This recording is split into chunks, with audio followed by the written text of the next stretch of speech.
Welcome to New Orleans, famous for jazz, above-ground cemeteries, and a barter system based on beads and boobs. Let's get it. Super Bowl 59 featuring the Kansas City Chiefs, fresh out of a spooky prison and looking for their third consecutive championship. Standing in their way, the Philadelphia Eagles. Time to join referee Ron Torbert with the ceremonial presentation of a Chuck E. Cheese token, looking more and more favorable against the US dollar every day. The last president of America was there, lured with the promise of hamburgers and fresh kofifi. We take you live to the Death Star now. John Batiste sang the national anthem from behind a piano with strong children's menu vibes. Someone broke up with the sign language lady, and she was giving them the business. The United States Air Force did a flyover that can only be described as completely useless when in a dome. Followed by an intro from everyone's favorite actor turned stuntman, Tom Cruise. It looked like the only mission he hadn't accepted was to grow old gracefully. Or are we pretending that's a 62-year-old's natural hair color? Fans were treated to Fox's new graphics because the most important game of the year is a terrific time for beta testing. It looks so clean and elegant. I can't wait to see it when it's finished. A weakness was exposed early as the Chiefs' offensive line broke faster than a New Orleans levee, leaving Patrick Mahomes to run for his life. Jalen Hurts led the Eagles down the field, and Jahan Dotson got a touchdown, but he was just short. Which could only mean one thing. It was time to run their signature play, the tush push, aka the dumper bumper, aka the ass and the furious, aka the last derriere bender, aka glute rock knee all-American hero, aka when the taints go marching in. The Eagles were rocking the tallest and heaviest offensive line in Super Bowl history. These men are weighed at highway truck stops, each man with a much smaller man inside them and another man inside that, like Russian nesting dolls. Oh, thank God celebrities were there, except it became a distraction after it was revealed that Pete Davidson was dating Yellowstone. Jalen Hurts threw an interception, the only mistake Hurts made all game, outside of mistaking Jackson Mahomes for a men's room. Kicker Jake Elliott made every field goal twice. I mean, he was forced to after multiple false starts. It wasn't like he was showing off. Mahomes got antsy in his pantsies after the sacks started piling up, giving him less confidence in his protection than a jockstrap bought on Temu. Eagles defensive coordinator Vic Fangio didn't blitz the entire game. He didn't have to. His defense was stifling. Nice for the Eagles to finally have a Vic known for dog mentality and not dogs. Mahomes looked flustered and curly. He was forced into error and picked off by 12-year-old face on a grown man's body, Cooper DeJean, who ran his narrow white manicured ass back for a touchdown. It was the second worst mistake Patrick Mahomes made all day, the first being the face he made after. Meme. Mahomes was picked off again after Josh Sweat dog walked a lineman into his lap. It was Zach Bond with the interception, and Mahomes was left making that face detectives make when they smell a body but they haven't quite discovered where yet. The Eagles took advantage quickly with an A.J. Brown touchdown. The Chiefs needed to respond, otherwise Taylor Swift was gonna have a lot of material to work with. And not top 10 hits about lipstick and self-empowerment, but long, sad ballads about cardigans and a video with some cute boy in a cabin full of books, but he doesn't know how to read, and a bowl of soup that he's just not allowed to have for some reason. This game was cursed, I tell you! DeAndre Hopkins became DeAndre Dropkins after he was left uncovered for miles in all directions. He could have army crawled that in for 6. Halftime featured a performance by Kendrick Lamar, known for his vernacular authenticity and his beef with Drake, not to be confused with my Drake with beef, which is just dinner. Speaking of bad actors, Samuel L. Jackson was there. Luckily, he wasn't playing his most famous role, guy who yells and mother damn fucker. Lamar speed mumbled on what turned out to be a clown car.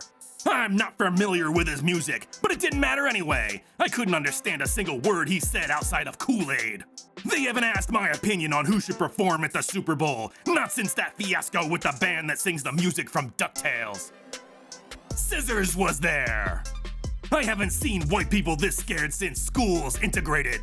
Tragedy struck as a fraction of dancers got caught in a circle. Lamar brought out his best friend. I guess that's who he was. He never sang or danced. He just pointed at things like they were Price is Right prizes and then walked away. Thanks for making the trip. Way to contribute. And more surprise cameos by Serena Williams and the president. They're not like us, am I right, folks? The second half was more of the same, with Patrick Mahomes finding his pocket collapse like it was his first day in prison. Meanwhile, Jalen Hurts was running for yards in bunches. Hit me with that 7-time Super Bowl analysis. Wow. Thanks, Tom. The Chiefs' defense had one directive: stop Saquon Barkley. Unfortunately for them, they should have had 2 or more. While Barkley never took this game over, he opened up the passing game and set the all-time single-season rushing record. The Chiefs never got their running game going. Their running backs only saw 7 touches. That's a rookie season for a priest. It was late in the third quarter before Travis Kelce finally caught a ball. I guess he won't be murdering any Beastie Boys songs tonight. Instead of bleeding the clock, Jalen Hurts went for the jugular with a shot to Devontae Smith. An aggressive move for a man who never rises above a monotone and was seemingly raised by motivational posters. The Chiefs finally climbed on the board with an Xavier-worthy touchdown before the end of the third, but it was too late. All the tomahawk chops couldn't save them now. Your goat belongs in a petting zoo. Paul Rudd was so upset, he aged. The Eagles' defensive line was relentless. Milton Williams got to Mahomes and stripped the ball. The old fumble-rooski. Jalen Carter hit Mahomes in the face, but the refs were too busy huffing stale farts out of an old paper bag to notice. Even in-house ref and noted pervert Mike Piera was half in the bag. Is that what you see, Mike? No, he hit the crossbar. All right then, back under your blanket of newspapers you go. Instead, they flagged Williams for dunking on the crossbar. Another penalty from our ruthless joy Nazis. Human hair pomade Tom Brady was on the call, doing what he does best: make it about him. In 2007, that was 17 years ago. We were on the precipice of history when we beat them in Tampa back in 2020. I remember when we lost to the Giants in 2007. Not since the movie The Program had I had such an urge to lie down in traffic. Brady explained basic concepts to us as if we were fresh from an auto accident. We call that milk the clock. Milk the clock. Clock milk is not a real thing. I went through 3 of them and I assure you, not a drop. It was time for Nick Sirianni's moratorium on bathing to end. Wash your pits with electrolytes, Nick. It's what plants crave. Xavier Worthy had 157 yards and 2 touchdowns. Impressive stats, but kinda like being the best-dressed guy at the Alamo. The Eagles pulled their starters so they could rest them for next season. Kenny Pickett was on the field, for Christ's sake, in the Super Bowl. Send that tweet back in time 2 years with no context and watch a Yinzer's head explode. The Chiefs' three-peat was denied. They came so close, only to be handed a delicious dinner of their own ass. It was a happy ending for the Eagles, which had to piss off Justin Tucker and Deshaun Watson. After the game, a team of NFL interns worked furiously to hide a shit ton of three-peat merchandise. It must have been someone's last day at Fox, because they gave Terry Bradshaw a microphone. Jalen Hurts won the MVP, making every sports pundit who doubted him look like a no-talent ass clown. Congratulations to the Philadelphia Eagles. I'm sure your fan base will handle this with dignity and class. And special thanks to the rest of the NFC East, as you all had a hand at making this possible. You know what you did. Check the mic and make sure it sound right, boys.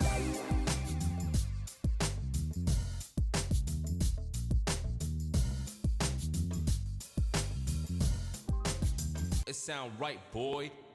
AKA posterior clearer, Booty and the Beast. Ba-da-da-da-da, I'm shoving it. Hold me closer, Heiny Dancer. Keister Island, crack macaroni and cheese. The Fresh Prince of Derriere. Caboose is loose. Fanny of the Opera. Men at Twerk. Call of Booty Modern Warfare. Forrest Rump, Alan Thicke. The play where everyone gets pink eye.